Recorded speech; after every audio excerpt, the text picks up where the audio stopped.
यो राजा आऊ देश बचाऊ भन्ने कुराको निर्माता म हुँ। मेरो अनुरोध छ, कांग्रेस एमाले माओवादीले जति गल्ती गर्यो तिमीहरूले भूल स्वीकार गरेर तिमीहरूले यहाँ संवैधानिक राजतन्त्र नेपालमा रहनुपर्छ भनेर बोल। शासन तिमीहरूले नै गर न। हिन्दू अधिराज्य र नेपालको राज क्षमता अटल रहोस् भन न। भिरकुटी कागज कारखाना लगायत यहाँका उद्योगहरू, सिमेन्टी कारखाना सबै बेचिदियो भने त्यो गिरिजा प्रसादले उसको एउटी छोरीलाई पाल्नको लागि 63 सालमा जुलुस जुन आयो नि, त्यो अगाडि त उफ्री हिँड्ने त सबै क्रिस्चियन बाबुराम भट्टराईकै क्रिस्चियन। उसले राष्ट्रघात गरेको हुनाले प्रचण्ड बाबुराम भट्टराईलाई मान्छेको भाँडो पनि मान्दैन। प्रचण्ड बाबुराम भट्टराई, माधव नेपाल यी सबै क्रिस्चियन रहेछन्।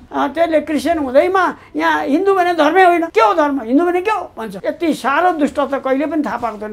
लैठक जस्तो मान्छे हो त्यो शेरबहादुर भने। गिरिजा र बाबुराम भट्टराई मात्रै नजन्मेको भए यो देशको यो यस्तो अधोगति हुने नै थिएन। कति दुष्ट होला त्यो बाबुराम भट्टराई, कति राष्ट्रघाती होला। त्यो प्रचण्डले आज एउटा कुरा भन्छ भने भोलि एउटा कुरा भन्छ। त्यो प्रचण्ड भन्ने मान्छे त कहाँबाट निक्लियो, त्यो चाहिँ मान्छेको भाँडो होइन। राजीव गान्धी र सोनिया गान्धी यहाँ नेपालमा आएको बेलामा पशुपतिनाथमा चाहिँ दर्शन गर्न गए। राजीव गान्धी चाहिँ भित्र पसे, सोनिया गान्धीलाई चाहिँ भित्र पस्न दिएन क्रिस्चियन भनेर। त्यो सोनिया गान्धीले अरबौं खर्च गरेर उसले चाहिँ यहाँ नेपालमा आन्दोलन गराए। 63 सालको आन्दोलन त्यही हो। त्यो सोनिया गान्धीले गराएको भारतको खर्चमा हामीले जनआन्दोलनको लागि 4 अरब रुपियाँ चाहिँ नेपालको आन्दोलनमा सत्ता परिवर्तन गर्नको लागि दिएका थियौँ भन्नु एसडी मुनिले लेखेको छ। त्यो लेख यो 4 अरब रुपियाँ लिएर त्यो विदेशीको निर्देशनमा हिँड्ने प्रचण्ड, बाबुराम भट्टराई, माधव नेपालहरू हुन्। गिरिजाको त कहीँ चिहान छ भने तपाईँको त्यसको त चिहान छ भने पनि त्यसको चाहिँ लास तानेर यदि जलाएको छ भने पनि त्यसको खरानी ल्याएर पनि सहर घुमाउनु पर्छ।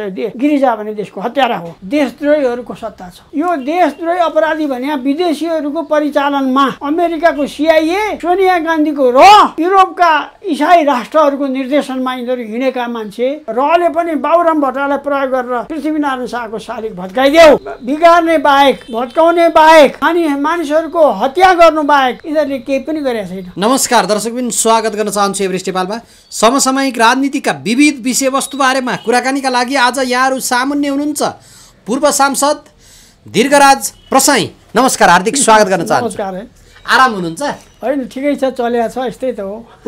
अब यहाँले त 18-20 वटा बुक पनि लेख्नु भएको छ, पुस्तक पनि लेख्नु भएको छ। देशको हालत आजको दिनमा के हुन आँटेको? किनभने कोही भन्छन् व्यवस्था नै उल्ट्याउनु पर्छ भन्छन्, कोही संरचनागत फेरबदल भन्छन्, राजा स्वयं पनि पृथ्वीपथ अबको मार्ग भनिरहेका छन्। राजनीतिक दलहरू सरकार परिवर्तन भन्छन्, कोही यो सरकारले भन्छन्। देशको अवस्थालाई तपाईँले कसरी हेरिराख्नु भएको छ? होइन, अब तपाईँले जुन सोध्नुभयो नि, अहिले नेपाल भन्ने देशमा देशद्रोहीहरूको सत्ता छ। देशद्रोहीहरू, राष्ट्रघातीहरू, भ्रष्टाचारीहरूको सत्ता छ। 2063 साल पछाडि नेपालमा जो जति दलहरू आए सत्तामा, तिनीहरूले यो राष्ट्रको लागि एउटा पनि काम गरेका छैन। बिगार्ने बाहेक यिनीहरूले केही काम गरेका छैन। हेर्नुहोस्, त्यसैले यो देशद्रोही अपराधी भने विदेशीहरूको परिचालनमा, हेर्नुहोस् है, अमेरिकाको CIA, सोनिया गान्धीको र लगायत युरोपका इसाई राष्ट्रहरूको निर्देशनमा यिनीहरू हिँडेका मान्छे, यिनीहरूको कुनै भरोसा छ? यति यिनीहरू भ्रष्ट छन् कि यिनीहरूको लेखाचोखा गरेर केही पनि भन्न सकिँदैन। हेर्नुहोस्, अब अहिलेको प्रधानमन्त्री केपी ओली छ, तपाईँको प्रचण्ड, माधव नेपाल, बाबुराम भट्टराई यिनै हुन् यहाँका हस्ती भने। यिनीहरूको नेपालको हितमा एउटा मात्रै काम गरेको कुनै रेकर्ड छ? केही छैन। रेकर्ड भन्छन् उनीहरू। बिगार्ने बाहेक, भत्काउने बाहेक, मानिसहरूको हत्या गर्नु बाहेक यिनीहरूले केही पनि गरेका छैन। त्यसैले अहिले देशद्रोहीहरूको सत्ता छ, हत्याराहरूको सत्ता छ। यो सत्ताबाट उन्मुक्ति पाउन खोजेको छ। अब अहिलेकै प्रधानमन्त्री कति भ्रष्ट, कम्बोडियामा कति पैसा राखेको छ भन्छन्, प्रमाणित गरेर देखाऊ भनेर चुनौती दिइरहेको छ। तर कम्बोडियादेखि लगायत अरू यी सबै नेताहरूको पैसा, पहिला तिनीहरूले चाहिँ के अरे राजा र रानीको पैसा स्विस ब्याङ्कमा छ भने खोजेर त हेरे, भेटेनन्। तर स्विस ब्याङ्कमा नेपाली यिनीहरू भ्रष्टहरूको सम्पूर्ण सम्पत्ति लगेर त्यहाँ राखेको छ। नेपाल त गरिब छैन नि। स्विस ब्याङ्कको सम्पूर्ण पैसा श्रेष्ठता मिलाएर संयुक्त राष्ट्रसङ्घलाई जानकारी गराएर त्यो पैसा झिक्ने परिस्थिति मिलाएर नेपालमा ल्यायो भने नेपाल त समृद्धिशाली हुन्छ। त्यो परिस्थिति नेपालमा चाहिँ कायम गर्ने यस्तो नेतृत्व आउनुपर्छ जसले यो सबै देशको समस्या समाधान गर्न सकोस्। हेर्नुहोस् अब यसमा अब अहिले 63 साल पछाडि आन्दोलन गरे यिनीहरूले सोनिया गान्धीको निर्देशनमा। त्यो एसडी मुनिले द हिन्दू भन्ने पत्रिकामा त्यहाँ कतिमा हिन्दू भन्ने पत्रिकामा उसले एउटा लेख लेखेको छ, हामीले जनआन्दोलनको लागि 4 अरब रुपियाँ चाहिँ नेपालको आन्दोलनमा सत्ता परिवर्तन गर्नको लागि दिएका थियौँ भनौँ। एसडी मुनिले लेखेको छ त्यो लेख, त्यो पत्रिका पल्टाएर हेरे भइहाल्छ होइन भने त्यो 4 अरब रुपियाँ लिएर त्यो विदेशीको निर्देशनमा हिँड्ने प्रचण्ड, बाबुराम भट्टराई, माधव नेपालहरू हुन्। हेर्नुहोस् त्यो जुलुस यहाँ 63 सालमा जुलुस जुन आयो नि, म यहीँ बसिरहेको थिएँ, यो के को जुलुसहरू छ, यो तोडफोड गर्ने त्यो राजाका मानबानीहरू भएको पृथ्वीनारायण शाहको ठाउँ ठाउँका फोटाहरू भस्म पार्ने, ढुङ्गाले हिर्काएर किचिपिची पार्ने, यो परिस्थिति त देख्न थाल्यो भिडियोमा। अनि म त जानु पऱ्यो हेर्न भनेर गएको त त्यो अगाडि त उफ्री हिँड्ने त सबै क्रिस्चियनहरू छन्। बाबुराम भट्टराईकै क्रिस्चियन 63 सालमा त्यो सडकमा उत्रेका जति अगाडि कति लामो छन् जुलुस त। अब सबै पैसा खाएर ल्याएका छन्। कसैलाई चाहिँ तैँले जुलुसमा आइदियो भने तेरो घरमा आगो लाग्छ भनेपछि त सबै आउने भए। त्यसरी भेला भएका छन् ती मान्छे। हेर्नुहोस् त कति रुष्ट र दुष्ट तिनीहरू भनेर साध्य नै भएन त्यो बाबुराम भट्टराईको नेतृत्वमा। हुन त बाबुराम भट्टराईसँग मेरो कुनै रिसिभी होइन, तर उसले राष्ट्रघात गरेको हुनाले म बाबुराम भट्टराईलाई मान्छेको भाँडो पनि मान्दिनँ। प्रचण्ड, बाबुराम भट्टराई। अब हेर्नुहोस् यहाँ कस्तो कुरा आयो भने नि, पृथ्वीनारायण शाहको शालिग गोर्खामा थियो, पोखरामा थियो। पोखरामा भएको पृथ्वीनारायण शाहको शालिग भत्कायो बाबुराम भट्टराईले त्यो आन्दोलनको नाममा। हेर्नुहोस् त कस्तो अपराधी राष्ट्र निर्माता जसले नेपाल भन्ने अधिराज्य टिस्टादेखि काङ्गडासम्मका भूभागहरूलाई एकीकरण गर्ने प्रेरित गरो सक्रियताका साथ के अरे मानिसहरूलाई हात लिएर प्रभाव पारेर एकीकरण गरेको यो देशलाई, देशको निर्मातालाई को शालिग फोरिदिने भनेपछि, भत्काउने भनेपछि कस्तो। अब उहाँ झापातिर एमालेको कार्यक्रममा केपी शर्मा ओली नै राष्ट्र निर्माता, युग नायक, राजनेता भनिरहेको छ। अब त्यो त एउटा भ्रष्ट मान्छे हो, त्यसलाई भन्न लगाएपछि भनिहाल्छ। त्यसले पैसा कति खर्च गर्छ त्यो भनेर साथै छैन आफ्नो ठाउँमा। त्यो पब्लिक बसहरू सम्पूर्ण कभर गरेर दमङले स्वागत गराउँछ आफ्नो एरियामा। हेर्नुहोस् है, त्यो बाबुराम भट्टराईको कुरा गर्दैछु म। बाबुराम भट्टराई पछि प्रधानमन्त्री भएपछि त्यो पोखराको के अरे पृथ्वीनारायण शाहको शालिग भत्काइसकेका थियो। पछि प्रधानमन्त्री भएपछि त्यहाँ चाहिँ लखन थापाको शालिग स्थापित गरेर प्रधानमन्त्री भएपछि अनावरण गर्न बाबुराम भट्टराई गएको थियो। लखन थापाको शालिग राखेको छ अहिले पनि भनेपछि कति दुष्ट होला त्यो बाबुराम भट्टराई, कति राष्ट्रघाती होला। रिस होइन नि, यो परिस्थितिमा हामी गुज्रेका छौँ। हेर्नुहोस् अब नेता प्रचण्ड त्यस्तै। प्रचण्डको तपाईँको प्रचण्ड, बाबुराम भट्टराई, माधव नेपाली सबै क्रिस्चियन रहेछन्। तपाईँ नेपालीजी तपाईँलाई म एउटा अनुरोध गर्छु है, पृथ्वीनारायण शाहका पालामा गोर्खा एउटा हिन्दू राज्य थियो। गोर्खा एउटा हिन्दू राज्य थियो। त्यो हिन्दू राज्य एउटा हिन्दू अधिराज्यलाई दक्षिणपट्टि अङ्ग्रेज बसेको थियो। अङ्ग्रेजले सारा साम्राज्य स्थापित गरेर भारतमा बसेको थियो। अब यो अङ्ग्रेजले चाहिँ भारत मात्रै होइन हिमवत खण्डका तमाम हिन्दू राज्यहरूलाई आक्रमण गर्छ भन्ने कुरा पृथ्वीनारायण शाहले बनारसको भ्रमण गरेर आउँदाखेरि सबै अध्ययन गरे। त्यसो भएपछि अब मैले गोर्खालाई मात्रै बचाएर हुँदैन भनेर हिमवत खण्डका हिन्दू राज्यहरू एकीकरण गर्नको लागि नुवाकोट, कीर्तिपुर, ललितपुर, भक्तपुर हुँदै मकवानपुर हुँदै तपाईँको पश्चिम काङ्गडासम्मका भूभागहरू तमाम के अरे 22-24 हुँदै काङ्गडासम्मका भूभागहरू टिस्टादेखि काङ्गडासम्मका पृथ्वीनारायण शाहको देहावसान भएपछि उनका कान्छा छोरा बहादुर शाहको नेतृत्वमा, अमरसिंह थापाको नेतृत्वमा मेचीदेखि के अरे टिस्टादेखि काङ्गडासम्मको तमाम भूभागहरू एकीकरण गरेर बनेको, सारा हिन्दू राज्यहरूलाई एकीकरण गरेको भनेको नेपाल हिन्दू अधिराज्य हो। कतिले हिन्दू राष्ट्र नेपाल भन्छन्, होइन, हिन्दू राष्ट्र भने त त्यो एउटा मात्रै हो। कसै पन्जाबले चाहिँ आफूलाई हिन्दू राष्ट्र भन्न सक्छ, कुनै देशले भन्न सक्छ, सिङ्गापुरले हिन्दू राष्ट्र भन्न सक्छ, हिन्दू छन् भने एउटा कुरा नि। तर यो त तमाम जातिहरूले राई, लिम्बू, ब्राह्मण, क्षेत्री सम्पूर्ण मगरहरू विभिन्न जातमा परिचित भएका जातिहरूको बिचमा एकीकरण र राज्यको एकीकरण गरेर सानो सानो हिन्दू राज्यको एकीकरण गरेर भनेको नेपाल हिन्दू अधिराज्य हो। पृथ्वीनारायण शाहले एकीकरण गरेपछि नेपाल भन्ने देशमा कहिल्यै पनि यहाँ जातीय साम्प्रदायिकताका कुराहरू निस्किँदैन। हरेक जातिमा यति तादात्म्यता र मेलमिलाप छ त्यो भनेर साध्य छैन। होइन, त्यो त परिस्थिति भयो। तर अब अहिले चाहिँ देशको अवस्थामा हामी चर्चा गर्दै थियौँ। राजा पृथ्वीपथ भनिराख्नु भएको छ, माओवाद प्रचण्डपथ, यी खालका कुराहरू थिए। एमाले मार्क्सवाद लेनिनवाद भनिरहेछ, काङ्ग्रेस समाजवाद भनिरहेछ। राजा चाहिँ हुँदैन, यी कुनै वादतन्त्रको पछि नलागौँ, पृथ्वीपथ भनिराख्नु भएको छ नि। तपाईँ त पृथ्वीनारायण शाहको बडेमाको तस्बिरै घरमा राख्नुभएको, किन पृथ्वीपथ भनिरहेछन् राजाले?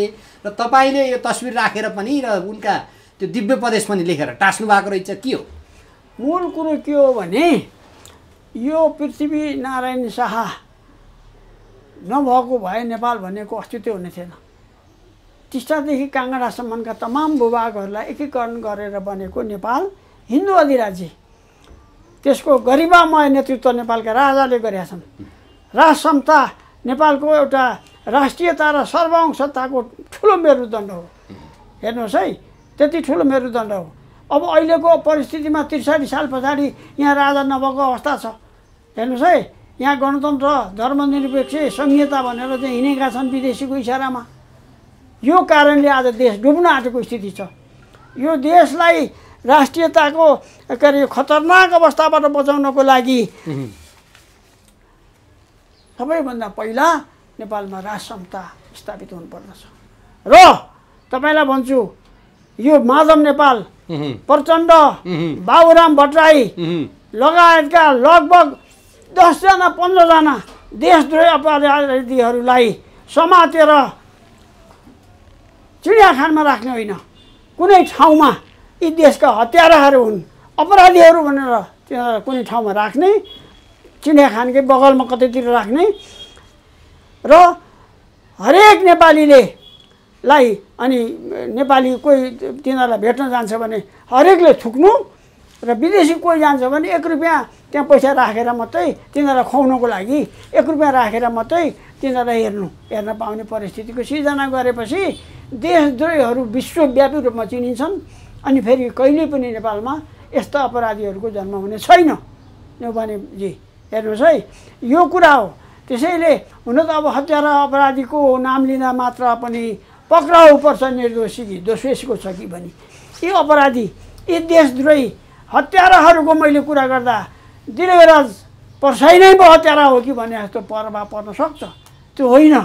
मैले जन्मेदेखि अहिलेसम्म कुनै एउटा नराम्रो दुनियाँलाई दुखाउने, राष्ट्रलाई दुखाउने, राष्ट्रको अहितमा कुनै काम गरेको छैन। अनि प्रचण्डले पनि त भनिरहेका छन् नि, मैले अहिलेसम्म हत्याको त के कुरा, कसैलाई चड्कन समेत हानेको छैन भनिरहेका छन् प्रचण्ड। प्रचण्डले त अब 17,000 मान्छे मारेकोमा प्रचण्डको इन्टरभ्यूमा मैले 5,000 चाहिँ मारेको जिम्मा लिन्छु, अरू चाहिँ होइन भन्छ। अब त्यो प्रचण्डले आज एउटा कुरा भन्छ भने भोलि एउटा कुरा भन्छ। त्यो प्रचण्ड भन्ने मान्छे त कहाँबाट निक्लियो, त्यो चाहिँ मान्छेको भाँडो होइन। हेर्नुहोस् है, यिनीहरू भने नि त्यसै म कुनै ठाउँमा राखेर मान्छेलाई थुक्न लाउँछु नेपालीहरूलाई भन्छु त, मलाई कुनै रिसिभी होइन नि। त्यो नेपालमा फेरि यस्ता अपराधीको जन्म नहोस् भन्नको लागि।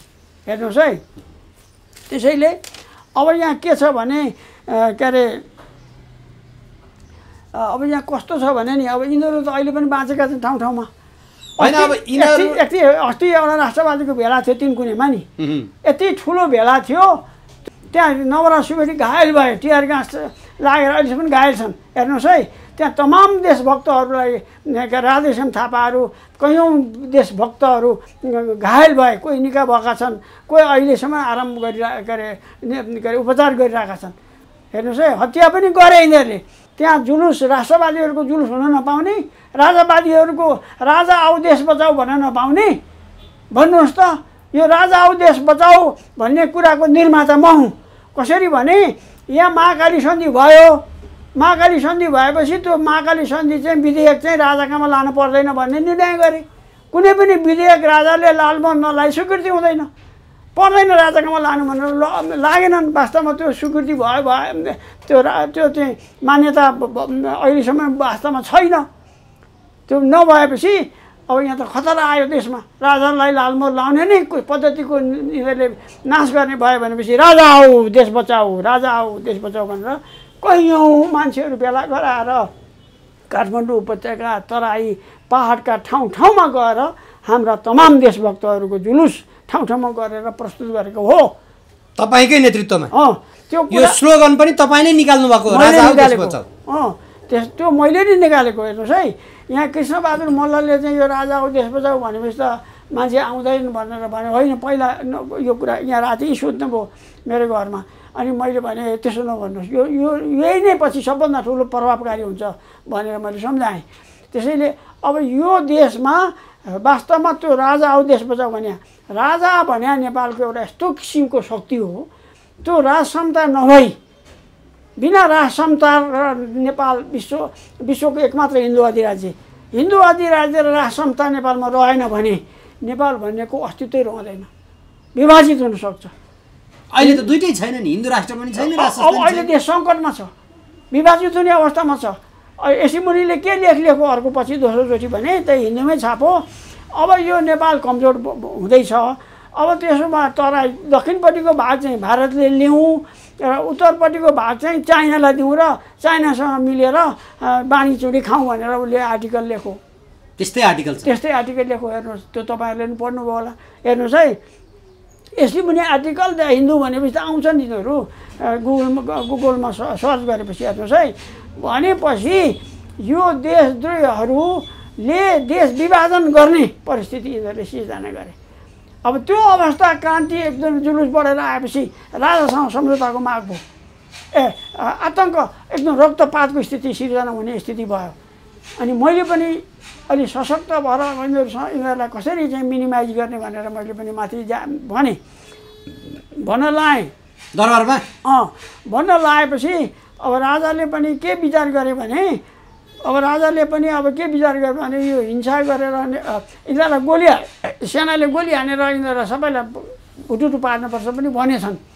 अब म नेपाली जनता यिनीहरू क्रान्तिकारी भए पनि नेपाली जनतालाई मारेर म राजसमता नेपालमा बचाउन सक्दिनँ भन्ने भएपछि कति महान रहेछ ज्ञानेन्द्र राजा, होइन? अब त्यो भएपछि त्यो जुलुसलाई हत्या गर्नु, अपराध गर्नु भन्दा आतङ्ककारिताको जुलुस त त्यसलाई के गर्ने भनेपछि त अब रक्तपातको स्थिति आउन नदिनको लागि सहमतिको वातावरण गरौँ भनेर राजाले सम्झौता गर्ने स्थिति ल्याएपछि 2063 साल वैशाख 11 गते, आज कति गते हो वैशाख? आज वैशाख महिनाको 4 गते हो। त्यस बेलाको वैशाख 11 गते राजाले सम्झौताको कुरा गरिबक्स्यो। यिनीहरूले पनि माने। सम्झौता चाहिँ यस प्रकारको छ। पहिला विगठित प्रतिनिधि सभा थियो नि, यिनीहरूले नै शेरबहादुरले नै विगठित गरेको प्रतिनिधि सभा। त्यो प्रतिनिधि सभा शेरबहादुरले विगठित गरेको प्रतिनिधि सभा बिउताउने भने एउटा प्रस्ताव ल्याए 5 विदेशमाथि। अनि त्यो प्रस्ताव ल्याएपछि संवैधानिक राजतन्त्र कायम राख्ने, हिन्दू अधिराज्य कायम राख्ने के अरे भनेपछि यसरी उनीहरूले अनि भएका सहमतिहरूलाई चाहिँ दुवै पक्षले पालन गर्ने भन्ने नियम ल्याए। हेर्नुहोस् है, अनि यो परिस्थिति सिर्जना भएर सम्झौता भयो। अब संवैधानिक राजतन्त्र त राख्ने भन्ने त भयो, तर दुःखद कुरो जेठ 4 गते यिनीहरूले सुभाष नेमाङ सभामुख भएको बेलामा त्यो राजाले नै बिउताको संसदबाट धर्मनिरपेक्ष घोषणा गरे। क्रमिक रूपमा नेपालमा गणतन्त्र आयो 65 साल जेठ 15 गते, 63 साल जेठ 4 गतेदेखि। र त्यो परम्परा अहिलेसम्म नेपालमा रहिरहेको छ। पछि निर्वाचित भएर आउँदा चाहिँ वैधानिक रूपमा तिनीहरूले जेठ 15 गतेको संसदबाट चाहिँ नेपाललाई चाहिँ धर्मनिरपेक्ष र गणतन्त्र भनेर अरू पारित गरे। हेर्नुहोस् है, अब यिनीहरूले त जे पनि गर्छन् भनेर थाहा भयो नि त, यिनीहरूले जे पनि गर्छन् होइन। अब यिनीहरूको हातमा चाहिँ केही छ भने देश डुबाउने बाहेक केही छैन। भन्नुहोस् यो बितेका कति लगभग 20 वर्ष भयो, 20 वर्षमा यो अहिलेसम्मको यिनीहरूले सत्ताधारीहरूले देशमा विकास गरेको एउटा मात्रै पोइन्ट देखाउनुहोस्, म भन्छु एउटा मात्रै कुनै उपलब्धि देखाउनुहोस्। सबै बिगार्ने बाहेक, भत्काउने बाहेक कुनै पनि यिनीहरूले काम गरेका छैनन्। त्यसैले मैले यिनीहरूलाई समर्थन गर्ने कुनै पनि काम छैन। हो, अब यहाँ सुन्नु न, अस्ति वैशाखको 1 गतेको पूर्व सन्ध्यामा राजाले शुभकामना सन्देश जे जारी गरे नि पूर्व राजाले, त्यो शुभकामना सन्देशमा जे कुराहरू आए नि, खास गरिकन पृथ्वीपथको कुरा आयो, संवैधानिक राज संस्थाको कुराहरू आयो र त्यसमा कुनै वाद वा तन्त्रको पछि नलागौँ भन्ने कुराहरू आयो, आर्थिक परराष्ट्र लगायतका कैयन विषयहरू समेटिए। राजाले ती कुराहरू अगाडि सारेर के सन्देश दिन खोजेका हुन्? सन्देश भने चाहिँ के भने सबै नेपाली चाहिँ देशद्रोही छैनन्। मूल कुरो पृथ्वीनारायण शाहको दिव्य उपदेशलाई हामीले पृथ्वीपथ भने त्यही हो, दिव्य उपदेशलाई हामीले चाहिँ के अरे ग्रहण गर्नु पर्यो। अब यहाँ चाहिँ यो माओवाद, मार्क्सवाद, लेनिनवाद, समाजवाद यी अनेक वादहरू अँगालेका राजनीतिक दलले अनि पृथ्वीपथ अँगालेर हिँड्ला न? अब त्यो विदेशमा लेनिन र माओसेतुङको फोटो लिएर बसेकाहरूले कन्भिन्स हुनु पर्यो। किनभने यो देशमा तपाईँको पृथ्वीनारायण शाहले के अरे मैले साना दुःखले एकीकरण गरेको देश होइन, साना दुःखले अर्जाएको मुलुक होइन, सबै जातिलाई चेतना भया भनेको छ। त्यो भने कि उनको भाषामा त्यो दिव्य उपदेश एकचोटि हेर्नुपर्छ सबै नेपालीले। भने अब कुरा के आयो भने नेपालमा पृथ्वीपथ भनेको पृथ्वीनारायण शाहको दिव्य उपदेशलाई अनुकरण गरेर हिँड्ने कुरा हो। राजा ज्ञानेन्द्रबाट पनि त्यही कुरालाई उद्घोष गरेको छ। हेर्नुहोस् है, यो अहिलेको नयाँ वर्षको उसमा अब के छ भने अब वास्तवमा राजा ज्ञानेन्द्र एउटा अत्यन्त देशभक्त राजा, उनमा कुनै पूर्वाग्रह छैन। उनले चाहिँ कुनै नेपालीहरू कुनै पार्टीमा लागेका हुन् वा पार्टी विखण्डन गरेर बसेका हुन्, तिनीहरूलाई चाहिँ झुक्याउने, तिनीहरूलाई चाहिँ धोका दिने, तिनीहरूलाई हत्या गराउने षड्यन्त्र कहिले राजाबाट हुन सक्दैन। हेर्नुहोस् है, त्यो कुराको परिस्थिति अहिले नेपालमा चाहिँ राजा ज्ञानेन्द्र हिजो राजसिंहासनमा नबसेको बेलामा पनि र पछि राजसिंहासनमा बसेको पनि, अहिले राजसिंहासनबाट बाहिर बसेको बेलामा पनि कुनै बेलामा राजा ज्ञानेन्द्रको विचारमा अन्तर छैन। त्यसबाट के बुझिन्छ भने राजा ज्ञानेन्द्र असाध्यै सहनशील व्यक्तित्व भइबक्सन छ, अत्यन्त देशप्रेम उहाँमा अभिप्रेरित छ। त्यसैले हामी राजा ज्ञानेन्द्रलाई यथाशीघ्र चाँडोभन्दा चाँडो यो देशको नारायणी राजदरबारमा राज्यारोहण गराएर हामी यो देशको हिन्दू अधिराज्यलाई अटल राखेर देशको अस्तित्व कायम गर्न चाहन्छौँ। यो कुरामा मेरो अनुरोध छ, काङ्ग्रेस एमाले माओवादीले जति गल्ती गर्यो तिमीहरूले भुल स्वीकार गरेर तिमीहरूले यहाँ संवैधानिक राजतन्त्र नेपालमा रहनुपर्छ भनेर बोल, शासन तिमीहरूले नै गर न। हिन्दू अधिराज्य र नेपालको राज संहिता अटल रहोस् भन न। जन्मदै राजा हुने कुरा स्वीकार्य छैन, हामी रैती बन्न तयार छैनौँ, यी खालका कुराहरू काङ्ग्रेस एमालेले गरिरहेका छन्। अपराधीले बोल्ने जापानकोमा राजा आयो, राजा हटो, पछि रेस्टोरेसन अफ मोनार्की आयो, त्यहाँ पछि फेरि राजा आए। बेलायतमा राजा हटो, राज संहिता, राजा बिना नहुने रहेछ भनेर क्रमवेलको अत्याचार देखेर अहिलेका यी प्रचण्ड यो केपी ओलीको भ्रष्टाचार अत्याचारबाट वाक्क भएको जस्तै त्यहाँ क्रमवेलको अत्याचार देखेर त्यहाँले चाहिँ राजा नभए हुँदैन भनेर राजालाई स्थापित गरे। अब यहाँ पनि अब राजा नभएको मुलुक भएको छ। यिनीहरूको अत्याचार र देखेर यति धेरै मान्छेहरू यिनीहरूसँग वाक्क भएका छन् कि नेपालमा राज संहिता रहेन भने नेपालको अस्तित्व रहँदैन भनेर सबैलाई थाहा छ। तपाईँलाई म एउटा भन्छु है, प्लिज। पहिला राजा अस्ति पोखराबाट के अरे यहाँ काठमाडौँ आउँदा फागुन 25 गते त्यहाँ मान्छेलाई पैसा खुवाएर लग्या त जुलुस होइन। कति धेरै जुलुस थियो एयरपोर्टदेखि यहाँ काठमाडौँसम्म, यति धेरै मान्छेहरूको जनसङ्ख्या थियो भनेर साथै छैन। तर तिनकुनेमा भएको प्रदर्शन त हिंसात्मक भयो, लुटपाट गरे, त्यो सबै केपी ओलीले गरेको। अहिलेसम्म त तिनकुनेमा देशभक्त राजावादीहरूले राजाको अस्तित्व कायम हुनुपर्छ, राज क्षमता स्थापित हुनुपर्छ भन्ने मात्रै मागो उनीहरूको, अर्को के होइन। यहाँ छातीमा राजा र रानीको तस्विर लगाएको, टी सर्ट लगाएको व्यक्तिले गएर आगो लगाइरहेछ। त्यो त लायो नि, त्यो टी सर्टमा लाउँदै हुन्छ र? त्यो त अब एउटा सन्तोष नेपालले चाहिँ लाउँछ, त्यहीले लगाएको पारे होला नि, त्यो होइन। पहिला पहिला प्रधानमन्त्री हुँदा पनि यति तल होचिएर साह्रै गलत थिएन हो। क्रिस्चियन हुनसक्छ, होस् न, त्यसमा केही छैन, विविधताको देशमा। अब त्यसमा त्यसले क्रिस्चियन हुँदैमा यहाँ हिन्दू भने धर्मै होइन, के हो धर्म, हिन्दू भने के हो भन्छ। गोर्खा एउटा हिन्दू राज्य थियो अघि भने नि, र पृथ्वीनारायण शाहले गोर्खा मात्रै हिन्दू राज्य बचाएर हुँदैन, अब नेपालका तमाम हिन्दू राज्यहरूलाई एकीकरण गरेर उनले चाहिँ स्थापित गरेको नेपाल विश्वको एकमात्र हिन्दू अधिराज्य। केपी ओली प्रधानमन्त्रीको कुर्सीमा बस्ने योग्यता छैन, बस्नुहुन्न। यता शीघ्र तपाईँहरूको यो विचार, मेरो यो विचार उनलाई सुनाइदिएर उसले राजीनामा दिनुपर्छ। होइन, प्रधानमन्त्रीले किन राजीनामा दिने? आजको दिनमा हेर्नुहोस् त, शेरबहादुर देउवाले कहाँ थापिदिराख्नु भएको छ। सरकारमा कैयन असन्तुष्टि छन् काङ्ग्रेसभित्रैबाट, तर डगमगाउने परिस्थिति छैन सत्ताको। आगामी 15 महिना त भ्रष्ट काले काले मिलेर खाउँ भाले भने जस्तै शेरबहादुर यति ठुलो भ्रष्ट, यति गैर जिम्मेवार व्यक्ति हो। त्यो चाहिँ फुलुकमा चाहिँ गिरिजाले प्रधानमन्त्री बनाएको हुनु। हेर्नुहोस् अब त्यो कहाँ लैठक जस्तो मान्छे हो त्यो शेरबहादुर भने। अब त्यो गिरिजा भन्ने मान्छे यो देशमा नजन्मेको भए, गिरिजा र बाबुराम भट्टराई मात्रै नजन्मेको भए यो देशको यो यस्तो अधोगति हुने नै थिएन। त गिरिजा भन्ने सत्तामा आउने बित्तिकै त्यसले के गर्यो भने आश्चर्य लाग्दो कुरो, यहाँका अब सरकारका मान्छे, सेना पनि हेरिरह्यो त्यस बेलामा। अब प्रधानमन्त्रीले गएर सम्पूर्ण नेपालका उद्योगहरू, लगभग 54वटा उद्योगहरू सबै गरे गुन्द्रुकको मूल्यमा चाहिँ इन्डियनलाई बेचिदियो। त्यसले सबै भिरकुटी कागज कारखाना लगायत यहाँका उद्योगहरू, सिमेन्टी कारखाना सबै बेचिदियो भने त्यो गिरिजा प्रसादले उसको एउटी छोरीलाई पाल्नको लागि, उसको छोरीको लागि यति सबै देश ध्वस्त गरायो भने कति दुष्ट, कति अपराधी मान्छे यो देशमा जन्मिएर छ भन्नुहोस् त।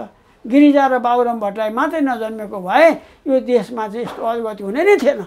मलाई रिसले भने होइन, गिरिजाको त काहीँ चिहान छ भने तपाईँको, त्यसको त चिहान छ भने पनि त्यसको चाहिँ लास तानेर यदि जलाएको छ भने पनि त्यसको खरानी ल्याएर पनि सहर घुमाउनुपर्छ। गिरिजा भने देशको हत्यारा हो, उसको कार्टुन बनाएर देशभरि घुमाउनुपर्छ। यो देशको गिरिजा प्रसाद गरेर हत्यारा हो। राष्ट्रवादी चाहिँ को छ यो देशमा? तपाईँको उहाँ लेनिनको शालिक के अरे स्टालिनले ढाले, लेनिनको शालिक, बुझ्नुभयो? र त्यो स्टालिन के अरे त्यो स्टालिनलाई चाहिँ तपाईँको चाहिँ रुसमा हत्यारा भनेर पछि खुर्सेब आएपछि तपाईँको स्टालिनको शालिक के अरे त्यो स्टालिनको शालिक चाहिँ रुसको सहरभरि घुमाए। यो देशको रुसको हत्यारा हो, अपराधी हो भनेर घुमाए, बुझ्नुभयो? पहिला 2030 सालतिर म रुसमा घुम्न जाँदाखेरि भ्रमणको टाइममा विश्व शान्ति सम्मेलनको अवसरमा त्यहाँ घुम्न जाँदा मातृका प्रसाद कोइरालाको नेतृत्वमा हामी जाँदाखेरि पहिला त्यहाँ हामी त्यो उसमा गयौँ हेर्न। लेनिनको शालिक चाहिँ त्यहाँ राखेको थियो, मम्मी बनाएर हेरियो। अनि फेरि स्टालिनको शालिक चाहिँ कहाँ छ नि भन्दा स्टालिनको त त्यो हत्यारा हो भनेर यहाँ राखेको छैन भने मलाई। किनभने स्टालिन त रुसको क्रिएटर हो, लेनिन त एउटा निर्माता मात्रै हो त्यहाँ रसियन कम्युनिस्ट पार्टीको। स्टालिन त त्यो रुसको क्रिएटर हो भनेपछि यस्तो किसिमको रेसिपी पनि हुन्छ। क्रुसेभले सम्पूर्ण स्टालिनको नाम निशाना कुनै किताब पुस्तिका रुसमा हेर्न पाइँदैन, बुझ्नुभयो? अब त्यस्तै कुरा नेपालमा पनि घट्यो। यो केपी ओली प्रधानमन्त्री पहिला हुँदा त यति साह्रो थिएन। यसले प्रधानमन्त्री हुँदा कोरियन मुनको मुद खाएर त्यही त। अब त्यो हिजोका कुरा गइसके, अब स्थापना हुने, तपाईँले भन्नुभयो जस्तो राजा आउने, हिन्दू राष्ट्र ल्याउने कुनै सूत्र छ, मोडल छ? अब मोडेलको कुरा किन आयो? तपाईँको तमाम जनता, अघि भने नि राजाको पोखराबाट सहरी हुँदा कति जनता थिए यो देशभरिका जनता। तिनकुनेमा त आनन्द त्यस्तै गरेर तमाम जनता तिनकुनेमा आएको भए त्यस्तै गरेर तिनकुनेमा जो व्यक्तिहरूलाई लगेर जाको नि सरकारले तत्पश्चात त्यसै अहिले शिक्षकहरूले हेर्नुहोस् त कति दिन भइसक्यो आन्दोलन गरे हामी त डगमगाउँदैनौँ भनेर माग पुरा नभएसम्म जसरी सडक छोडेनन् खै राजावादी तुलोभित्र पसिसके भागिसके अहिले त्यो गलत। तपाईँको देशभरि मेचीदेखि महाकालीसम्म तमाम जनताको घरमा जानुहोस्, हरेक घरमा नेपालमा राजा चाहियो राजा चाहियो राजा चाहियो भन्छन्। अब जुलुसमा तपाईँको उहाँ मेचीको मान्छे यहाँ तुरुन्त आइसक्न भ्याउँदैन। हेर्नुहोस् है, अब त्यस्ता जुलुस फेरि हुँदैछ यहाँ। हेर्नुहोस् है, राजाको आवश्यकताको लागि राजा चाहियो, नेपालमा राज क्षमता स्थापित गर्नको लागि हामी ज्यान दिन्छौँ भनेर दुनियाँ मान्छे खुलेका छन्। त्यो कुरामा तपाईँको मैले कल्पित कुरा गरे होइन। नेपालमा राज क्षमता र हिन्दू अधिराज्य रहेन भने नेपालको अस्तित्व रहँदैन। अब एउटा कुरा भन्छु, राजा भने कस्तो भने एउटा देशको प्रधानमन्त्री अथवा कुनै नेपालमा कथित राष्ट्रपति इन्डियामा अथवा चाइनामा गयो भने हेलो भन्छन्, तर राजा नै मात्रै भारतमा गयो अथवा चिनमा गयो भने यस्तो सम्मान झुकेर यत्रो सम्मान गर्छन् कि भनेर साध्य छैन। नेपालको राजा भने त कस्तो भने नि इन्डियाका कैयौँ धाममा पूजाआजाको अधिकार चाहिँ नेपालका राजालाई छ कि त्यहाँको शङ्कराचार्यलाई छ। अस्ति 2-3 वर्ष अगाडि राजाले त्यो के अरे जगन्नाथपुरीमा चाहिँ पूजाआजाको लागि सहरी भएको थियो। त्यस बेलामा हिन्दू सम्राट एक हो भनेर भनेको थिए। तपाईँलाई एउटा ज्वलन्त उदाहरण भन्छु है त, भारतका हिन्दू भने कस्ता छन् भने नेपालका हिन्दू राजा र हिन्दू अधिराज्यप्रति साह्रै नतमस्तक छन्। यो कुराको प्रमाण मैले एउटा खुलाउँछु। 2019 सालको संविधानमा श्री 5 महेन्द्रबाट नेपाललाई हिन्दू अधिराज्य घोषणा लेखिबक्स्यो, प्रस्तुत भयो, संविधानमा उल्लेख भयो। त्यो संविधानमा उल्लेख भएपछि भारतका तमाम हिन्दूहरूले हमारा एकमात्र हिन्दू राष्ट्र नेपाल है, हमारा एकमात्र हिन्दू सम्राट नेपालमा श्री 5 हिन्दू सम्राट राजा महेन्द्र है भनेर यति जुलुस गरे। नेहरूको सत्ता थियो, त्यो नेहरूको सत्ता थियो। नेहरूले चाहिँ त्यहाँ हिन्दूहरूलाई चाहिँ मान्दैन थियो। तर यस्तो स्थिति आयो कि नेपाल भारतमा 80% हिन्दू छन्। ती सबै हिन्दूहरूले चाहिँ नेपालमा राजा र हिन्दू सम्राट हिन्दू अधिराज्य र हिन्दू सम्राटको विषयमा चाहिँ त्यत्रो किसिमको चाहिँ त्यहाँ उत्साह गरेपछि नेहरू डरायो र हिन्दूको विरोध कहिल्यै गरेन। नेपालमा हिन्दू अधिराज्य र के अरे राज क्षमता अटल रहेकोमा पनि उसले कहिले पनि आक्रमण गरेन नेहरूले। पछि सोनिया गान्धीले पनि कैयौँचोटि के अरे राजीव गान्धी र सोनिया गान्धी यहाँ नेपालमा आएको बेलामा त्यो त इन्डियाले पनि 2 दिन अगाडि समाचार दिएको छ। तपाईँको पशुपतिनाथमा चाहिँ दर्शन गर्न गए, पशुपतिनाथमा दर्शन गर्न जाँदाखेरि राजीव गान्धी चाहिँ भित्र पसे, सोनिया गान्धीलाई चाहिँ भित्र पस्न दिएन क्रिस्चियन भनेर। हेर्नुहोस् है, अनि त ऊ त आक्रोशित भइरहेको रहेछ, एकदमै आक्रोशित भइरहेको रहेछ। राजीव गान्धी हुइन्जेल त उसले त्यति गरिन, असन्तुष्ट त थियो होला। तर पछि राजीव गान्धीको देहान्त भएपछि त्यो सोनिया गान्धीले अरबौँ खर्च गरेर उसले चाहिँ यहाँ नेपालमा आन्दोलन गराए। 63 सालको आन्दोलन त्यही हो, बुझ्नुभयो? 63 सालको आन्दोलन त्यति हो। त्यो सोनिया गान्धीले गराएको भारतको खर्चमा। हेर्नुहोस् है, त्यो चाहिँ सोनिया गान्धीले नेपालको राज क्षमता र हिन्दू अधिराज्यलाई आक्रमण गर्न गरेको र त्यो गरेर के फाइदा भारतलाई? उसको एउटा आक्रोश चाहिँ निभाउनुको लागि यो प्रयत्न केही होइन। नेपाललाई चाहिँ ह्युमिलिएसन गर्न, नेपालीहरूलाई चाहिँ मनोबल गिराउन। यो मनोबल भने कस्तो हुन्छ भने नि त्यो अमेरिकाले रुसलाई खानु थियो, टुक्र्याउनु थियो। अनि उसले चाहिँ के गर्ने त, अब टुक्र्याउनु त रसियनहरू त एकदम शक्तिशाली छन् भनेपछि केही यसो मूल कुरो के हो भने त्यहाँको त्यो लेनिनको शालिग ढालिदिनुपर्छ अनि रसियन जनताको मनोबल गिर्छ भनेपछि कस्तो कुरा। त्यो सिआइएको मार्गदर्शन अनुसार लेनिनको शालिग ढाले, केही न केही त मनोबल गिर्यो नि। अब इराकमा पनि आफ्नो कब्जामा लिनु थियो, त्यहाँ पेट्रोल मोटरसाइकलको उसलाई चाहिएको थियो, पेट्रोलको लागि। अब उसले नपाउने भयो। अनि त अब एउटा विषय बताइदिनु, सद्दाम हुसेनको शालिग ढालिदियो, इराकी जनताको मनोबल गिर्छ अनि अमेरिकाले आफ्नो राज गर्न पाउँछ भन्ने हिसाबले सद्दाम हुसेनको शालिग पनि ढालिदिए। हेर्नु न षड्यन्त्र कस्तो छ।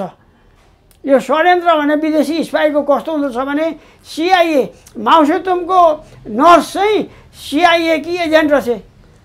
इन्डोनेसिया कि बाँड भन्ने अब त्यसलाई त्यहाँ राखेँ माग्छु तिमीलाई के थाहा रहेछ थाहा हुनुपर्ने थियो बसी अमेरिकी सेना त दक्षिण कोरियामा थिए दक्षिण कोरियाबाट अब चाइनामा आक्रमण गर्नलाई तयार भएर येलो नदीसम्म आए तिनीहरू हजुर त्यहाँ आइसकेपछि त्यो माउसुम कि नर्स थिए नि त्यो इन्डोनेसियाकी नर्स त्यो केटी त्यो त CIA की एजेन्ट रहेछ उसले त तुरुन्तै के अरे उहाँ कोरियन फौजलाई अमेरिकन फौजलाई भनिदिए किनभने माउसुतुङका फौजहरू एलो नदीसम्म आउँदैछन् है भनेपछि अनि त्यहाँबाट अनि उताबाट कोरियन फौजहरूले थाहा पाएर अनि माथिबाट कोरियाले के अरे अमेरिकाले बमबार्डिङ गर्यो सम्पूर्ण चाइनिज सेना ध्वस्त भए माओको जेठो छोरो पनि थियो त्यो पनि त्यहाँ उसको पनि मृत्यु भयो कस्तो होला त खतरा CIA को कस्तो होला त डर लाग्दो भनेपछि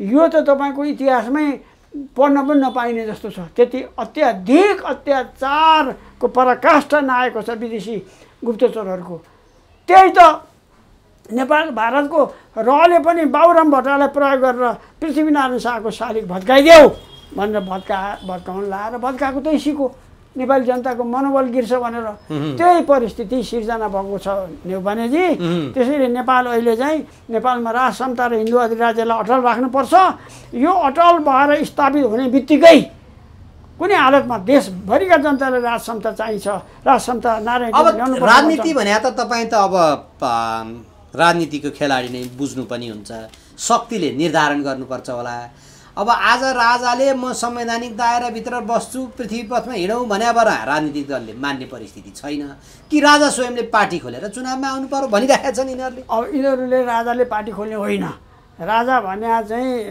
के अरे त्यो बेलायतको जापानको अरू देशको राजाहरूलाई पनि हेर्नु नि यिनीहरूले कयौँ देशमा राज समता छ त्यो सम्मान कतिको पाएका छन् राज समताले कम्बोडियामा राज समताको कत्रो सम्मान छ भने अब तिनीहरूले त्यो गल्ती अपराधिक कुरा नगरेर नेपालको राज समतालाई स्थापित उनीहरूले गर्न सक्नु पर्दछ त्यो एउटा संवैधानिक रूपमा मात्रै यिनीहरूले चाहिँ माउसेतुङ मान्ने उता लेनिन मान्ने कुन मान्छे मान्ने विदेशीहरूका मान्छे राज समता नेपालको एउटा पृथ्वीनारायण शाहको खलक एउटा राष्ट्रिय एकीकरण गर्ने नेपाल भन्ने देश निर्माताको सन्तान परम्परालाई यिनीहरूले नमान्ने हो भने त दुःखको कुरा हो नि यिनीहरूले मान्नुपर्छ नि एउटा सिम्बोलिक रूपमा राज समता राखुन् न सबै काम गर्ने त यिनीहरूले नै हो नि यिनीहरूलाई चाहिँ राज समता राख्ने बित्तिकै गोली हानेर मारौँ भने हो कतिपय भ्रष्टाचारी र अपराधीहरू चाहिँ उन्मुक्ति हुन पाउँदैन तिनीहरूलाई त कारबाही गर्नुपर्छ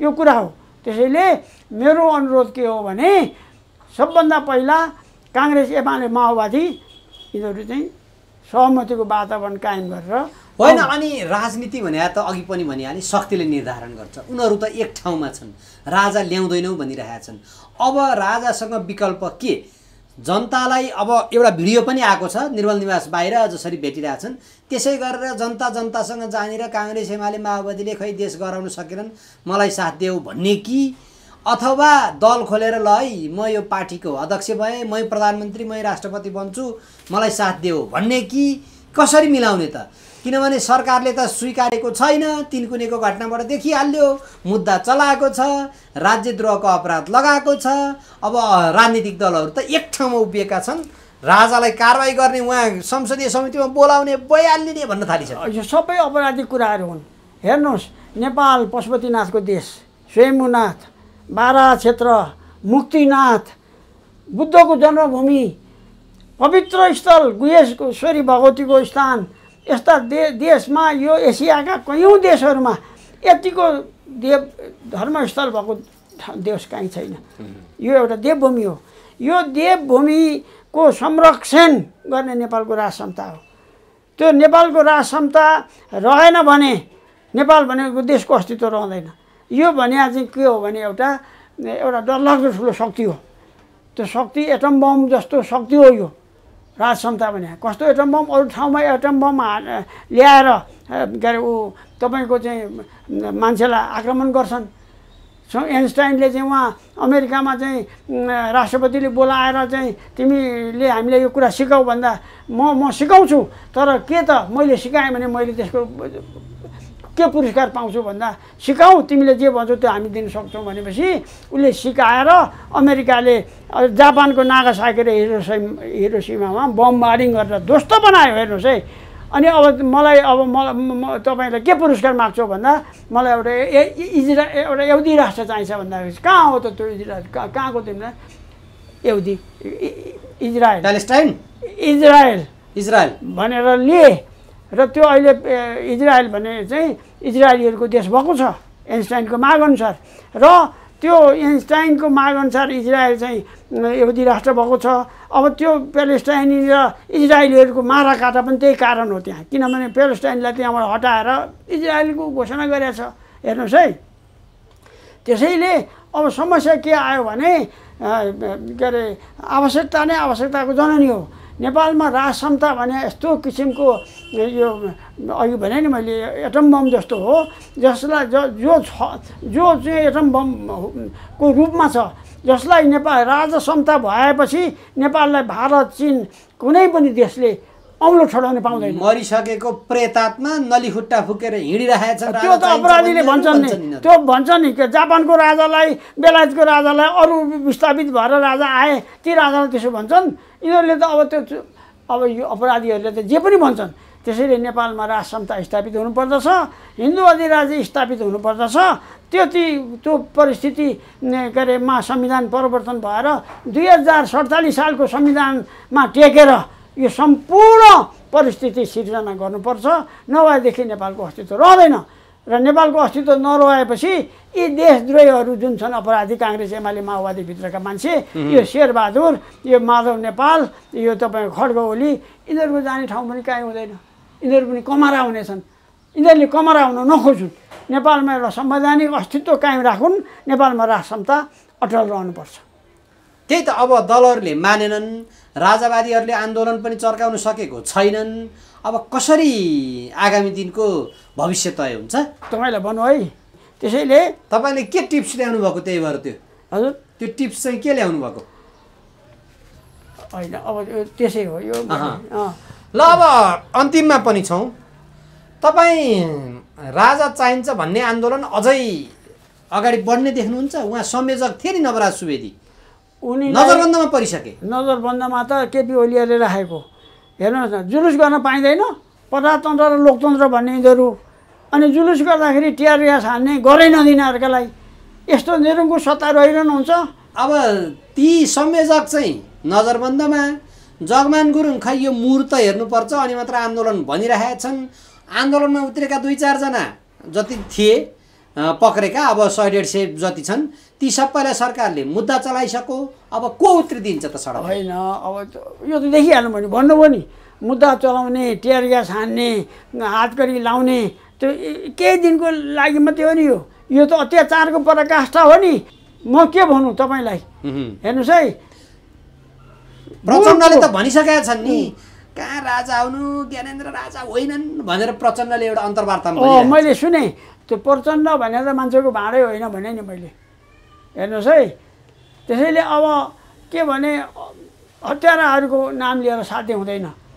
सुन्नुहोस् है, अब तपाईँलाई म के भनौँ, समस्या के हो भने दानी व्यक्ति थिए, बलि तर उनै पतालमा भासिए।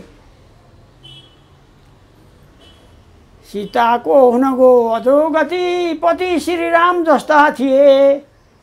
मुठी तीन चढाउँदा र कनिका दुखी सुधामा अति ऐश्वर्यादि समृद्धि सुख हुन गयो धर्मस्य सूक्ष्म गति भन्छ श्लोकमा नि। अब यहाँ कुरा के हो भने यो सबै कुराहरू पर राख्नुहोस्, त्यो एउटा नियोगको रूपमा स्थापित, बुझ्नुभयो? राज क्षमता नेपालमा कायम हुनुपर्छ र हिन्दू अधिराज्य भने पृथ्वीनारायण शाहले तमाम हिन्दू राज्यहरूलाई एकीकरण गरेर बनेको नेपाल हिन्दू राज्य स्थापित हुनुपर्छ। यो भएपछि नेपालमा यिनीहरू पनि सुरक्षित हुन्छन्। त्यो कुराको लागि के अरे यहाँ 17वटा कुरा नगरेर नेपाल विखण्डनबाट मुक्त गराउनुपर्छ। यही मेरो शुभकामना तपाईँलाई दिन्छु। धन्यवाद गरेँ। हस्, धन्यवाद यहाँलाई पनि।